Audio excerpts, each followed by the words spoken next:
It is Divided We Fall. My name is Rod. Just a few things this morning. I'm going to hit a couple subjects. First of which is what I just heard on Newsroom with Carol Costello on CNN.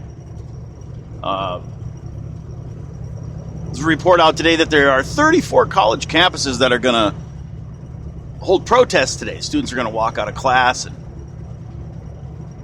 they're going to protest President-elect Trump, and they're going to declare their college campuses safe zones for undocumented people. And they're going to place themselves in front of these undocumented people but so that they can be a wall of protection between these undocumented people and President-elect Trump. Before I get into that aspect of it, at the very same time, Carol Costello had on a Muslim woman. I'm assuming she's a college student. She didn't say whether she was or wasn't, but she came on to tell a story.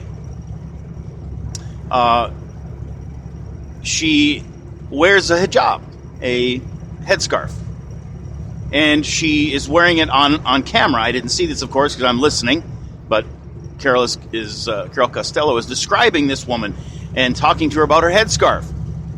And the woman is on ostensibly to talk about how she does not feel safe in America anymore, and that when she leaves the interview, she will take the headscarf off and put a hat on. Because recently she was in a hospital in Miami, Florida, and an old white man, who was sitting one seat away from her, pulled out his pocket knife and set it on the seat between them. And then got up to leave and said, "Deport them all." And no one did a thing. No one did a thing. She said she felt as though she was about to be stabbed. There was probably 20 people in the room. I'm not even going to pick this story apart. Let's just give this woman the benefit of the doubt. Yeah, the guy was a horrible, racist, bigoted piece of shit who was bullying and threatening this woman. Okay? Terrible. Despicable. In the spirit of the past year of a campaign, I disavow that, because I guess if you just say you disavow it, that's what people in the media need you to say to make everything okay. So I disavow that. I disavow that gentleman who pulled the knife out and set it on the seat.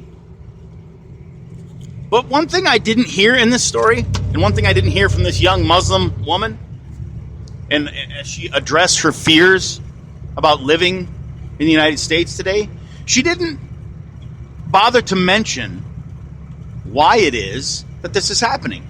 She didn't chastise those from her race or religion that have caused all of this bullshit to happen. I didn't hear her say how much she hates the fact that people are using her religion and doing despicable things to other human beings in the name of Islam. I didn't hear that mentioned. All I heard mentioned was that the election of Donald Trump makes her feel unsafe. I never see Muslims come on TV and talk about how they feel unsafe and feel that they will be wrongly judged because members of their own religious group are doing despicable fucking things in the name of Islam. You know, like killing thousands and thousands of other Muslims, beheading them, burning them in cages. You don't hear anything about that from these people who are scared shitless to live in America today. And Carol asked, apparently this woman's been in country for 12 years, from what I understood. And she said, have you had things like this happen in the past 12 years before, or just now? Obviously trying to direct the conversation to, no, now it's worse. In the last week, it's gotten worse because of Trump. Before people would say, you're a terrorist, go home, go back to your own country. But now they're old men are pulling knives on me in hospital waiting rooms. Again, where is the outrage at the people who have brought this on the religion of Islam? That's what I want to know. I've said this before. As a Christian, if I had Christians out there doing, and trust me, there are Christians that do stupid, despicable shit. And when they do, I call it out. But it certainly doesn't make me look at the president or elected officials because of what somebody in my religion is doing. Now, on to the racist and bigoted thing that's happening across this country in the college campuses. So I guess the students, inmates can run the asylum. Since when are college campi able to be declared a safe zone for anything? Since when? And since when do the students get to decide what's going on there as far as what that institution happens to be? Now, if that's the logic, I guess as a truck driver, I can declare my sleeper cab of my truck, a safe zone for lot lizards. Don't know what a lot lizard is? It's a truck stop prostitute. And now my truck is a safe zone for truck stop prostitutes. If they want to come in my truck, I will stand between the lot lizard and the local law enforcement who's trying to arrest her for prostituting herself. And there isn't a goddamn thing you can do about it because I declared it. You think that'll fly? No, it won't fly. No, it won't. No, I'll go to jail. Lot lizard goes to jail. I get charged as a John in a prostitute situation, and she goes to jail for prostitution. Not above the law. Why are we losing sight of the fact that there are people in this country who came here illegally? Why is that so hard for some of you to get through your thick skulls? If you're not here legally, then you really don't belong here. You broke a law. The rest of us can't break laws. We're American citizens. This is, after all, our country. We have a right to be here. If you came here and you snuck in, you don't have a right to be here, and you don't have a right to have a safe zone. And why in the hell do our kids think it's their job or responsibility to make it okay for you to stay here?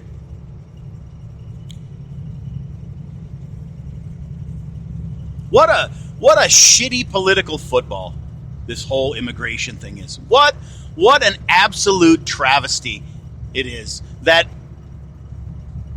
politicians, and in this case, politicians on the left, are using human beings for politics. There shouldn't even be an issue. Left, right, center, doesn't matter. This should not be something we're having a national discussion about. It's already been decided. There are laws on the books. We have thousands of border agents that their sole purpose is to stop this from happening. Why do we have them there then? Why do we even have an immigration and naturalization organization in this country, an administration? Why do we have that? If it's no big deal. If you can just come here and stay here and go into a safe zone. This is another example of a wedge that's being used to separate us. It's an emotional wedge that certain politicians are using to separate the people that actually live here. Americans, you and I. We're being separated because our emotions are being played on. I think it's wrong. And then the racial component is brought in. So now, if you oppose this, you're a racist, you're a bigot, you hate Hispanics.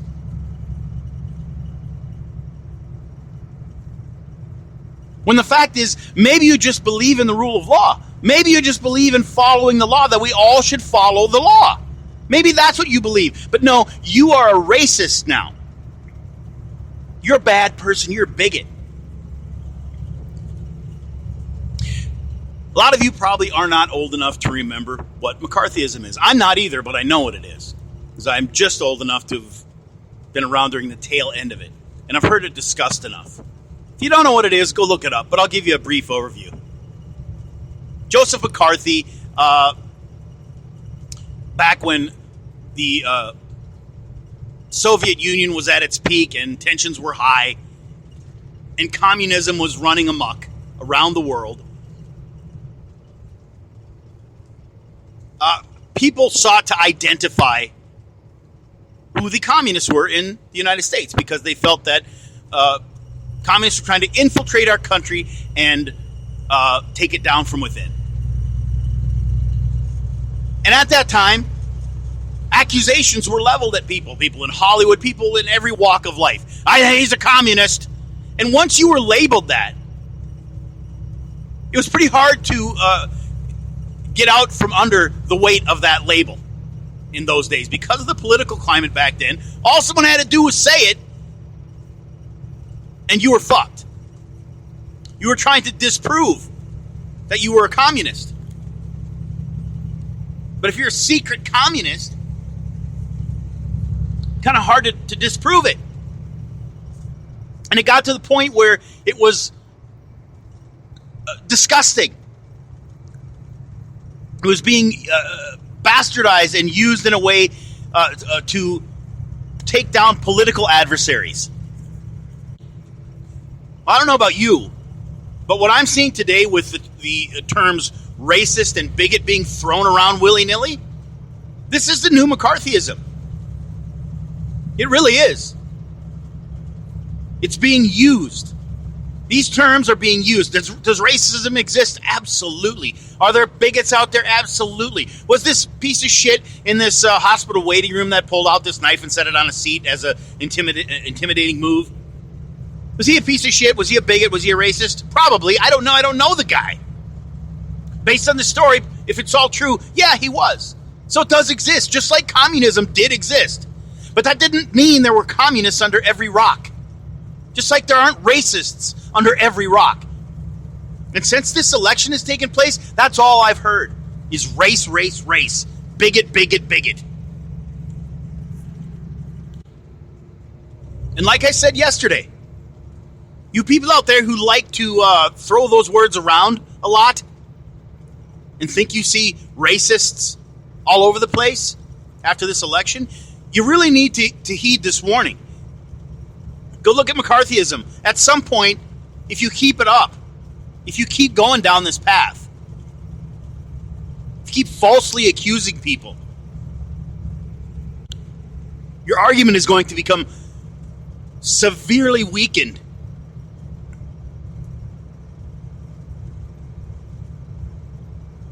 Right now, we've got people who oppose things from a political standpoint that are labeled as racists when they may not have a racist bone in their body. Just based on someone's political beliefs, you can now be branded a racist, a bigot, a homophobe.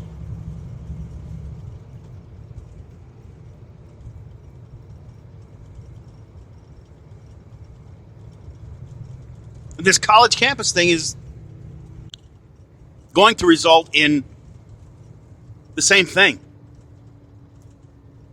There are too many people in this country who don't view college campuses as a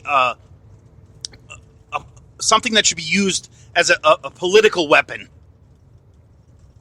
or something that should be used for social change. They're called institutions of higher learning. That's what you're supposed to do there. You're supposed to go there to learn and get your degree, not exact social justice, not make political stands, even though that's what it's become over the years. And you keep going down this road and using them in that way, and average Americans are not going to put up with it much longer.